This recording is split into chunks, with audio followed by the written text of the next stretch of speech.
In this podcast episode, Robert Lighthizer, the former U.S. Trade Representative under President Trump, discussed the critical need for a reevaluation of America's trade policies, particularly in light of the challenges posed by globalization and the rise of China. Lighthizer expressed his belief that the current trade system has failed the American middle class, leading to significant economic disparities and a decline in living standards for many working Americans. Lighthizer began by asserting that the existing trade system has not only failed to benefit the average American, but has actively contributed to a transfer of wealth from the United States to other countries, particularly China.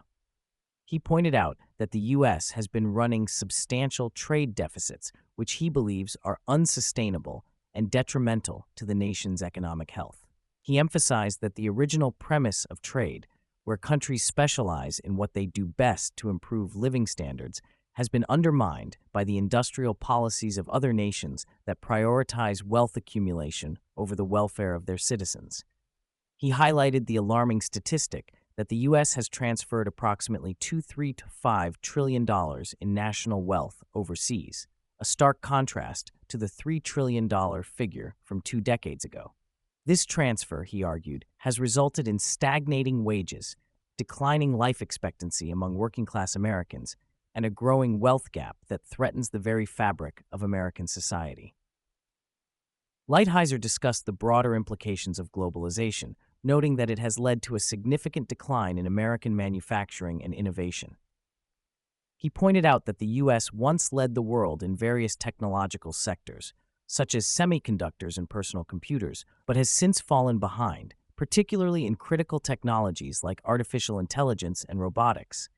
He attributed this decline to the hyper-globalization of the 1990s, which he believes has eroded the competitive edge of American workers and companies. The former trade representative also touched on the social consequences of this economic shift, including increased despair and shorter life expectancies among working-class Americans. He cited studies indicating that 2/3 of American workers with only a high school education have seen their wages stagnate for decades, leading to a sense of hopelessness and disillusionment.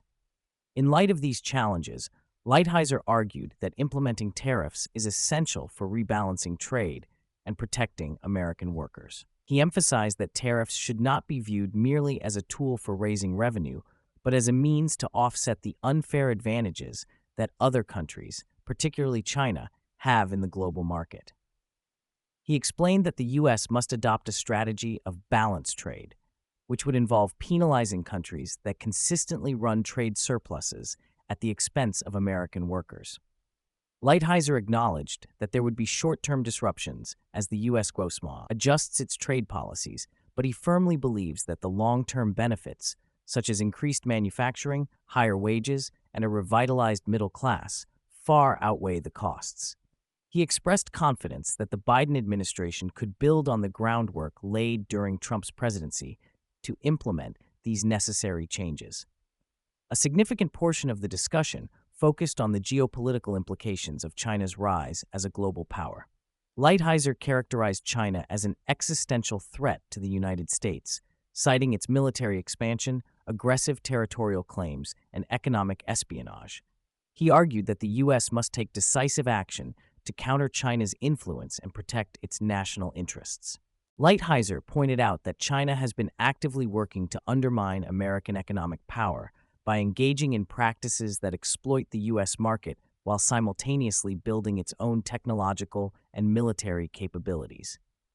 He stressed the importance of strategic decoupling from China, advocating for a more cautious approach to economic relations that prioritizes American security and economic stability. Looking ahead, Lighthizer expressed optimism that the U.S. could reestablish a more equitable trade relationship with other countries, including Russia, once the current geopolitical tensions are resolved. He emphasized the need for a comprehensive approach to trade that includes not only tariffs, but also regulations on foreign investments and a focus on domestic manufacturing. He also highlighted the importance of bipartisan support for these initiatives, noting that traditional labor Democrats should recognize the benefits of a trade policy that prioritizes American workers. Lighthizer believes that by fostering a more inclusive economic environment, the U.S. can restore hope and dignity to the middle class, ultimately leading to a stronger and more resilient nation.